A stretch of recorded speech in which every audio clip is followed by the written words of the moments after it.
Your fantasy world will benefit from a deeper level of world building, and one of the best ways to do that is with religions. If you do it right, your audience is going to be pulled deeper into your world and your story, but if you do it wrong, it's going to completely break their immersion. The first thing you got to think about is, what do your characters believe and why? How has the world around your people influenced their culture and their perception of reality? People who have a harder way of life, historically speaking, seem to have a propensity for a more intense belief system. Think of the Aztecs who worshipped a flayed god, right? His skin was actually peeling back.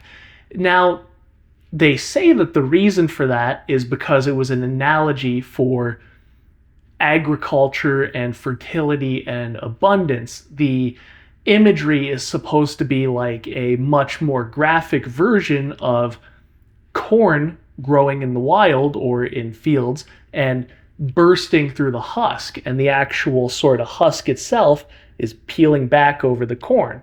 That said, they also believe that the world was made from the body of a monster with several mouths and an insatiable hunger, like the need to just eat and destroy everything. If I'm not mistaken, I believe that they thought it was made specifically from the corpse of that monster. To my understanding, that's why they believed that the world runs on blood and sacrifice. They were appeasing the world, which was made by that monster with insatiable hunger. Priests would cut themselves as well, and they'd let their blood flow as a sacrifice to sort of keep it appeased for the moment. They also, that's a big part of the reason why they practiced human sacrifice as well. Now, to our understanding, that was done like a significant amount, right? Especially in times of hardship, it was done quite a bit. But it's looking like it was also potentially exaggerated by the Spanish who came and colonized. Now, none of us were there. Are we going to know the truth or whatnot? No, but what we do know is that they did do it in general. Side note, that's actually something that you can implement in your fantasy world to give it another sense of reality and immersion. The one side's claiming one thing, the other side's claiming another thing. What's the truth? Do we know? Will we ever know? Maybe one of the characters literally was there and does understand what the truth is. Maybe nobody does, and the uncertainty is a bit of a literary device that you use, sort of thing. You do see the same thing happening in Europe too, by the way. Culture and religion influence each other in turn, and they kind of force things to go in one direction or the other. The religion of the Norse people, like the Vikings and whatnot, it was thought to have been, at one point, the same religion as what the Greeks and Romans practiced, like way far in the past. They're thought to descend from one culture. And as they get further away and there's more time and distance between them, their religions and cultures evolved a certain way, became different. That is an example of more intense ways of life, more hardship in life, seeming to cause a more intense belief system. The Norse people of that time valued strength and hardiness and battle prowess as well, to the point where their version of heaven was pretty much a warrior paradise. Now, why do we start with this concept here today? That's because from my experience, a lot of the times when you're world building, you kind of start with a setting, just like a vague general idea. Maybe it's an actual city or village or region. Maybe it's just a biome, or maybe you got a couple vague ideas about what the people are like. Because of that, we're going to use this concept, the stuff that we've covered so far, as a way of coloring what we're coming up with going forward. That's going to make a much more unified and holistic, all encompassing religion. The faith tends to be how people understand the world around them. So think about how that informs their belief system. What do they think that the world is physically, and what is their creation myth? When it comes to the gods, is there one or many, or is there maybe none, and what they worship is more akin to a concept? These gods that they do worship, is it more humanoid, more animalistic, more abstract, or is it something kind of like the Fae?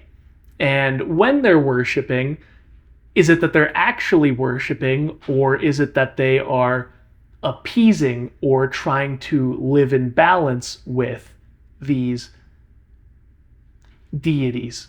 What are their sacraments, rituals, and ceremonies, and what is the point of them? Are they honoring themselves and their gods? Are they entreating for mercy? Are they buying time? What rights do they have to enter adulthood, or to honor slash help somebody's soul pass through to the afterlife when it comes to funerary rites? Do they believe in stuff like a soul, an afterlife, and reincarnation? Are people able to rise to divinity or deification? And do they have an underworld? Is your intention to portray this religion as explicitly true, where the people are interacting with the gods and the deities that they believe in? Or is it a little bit more debatable? Are there any charms and symbols that people wear or display in their house? And what do they mean? Maybe it's something like a pendant, a bracelet, or even tattoos. Keep in mind the levels of wealth too, and how that might change the aesthetics of your faith.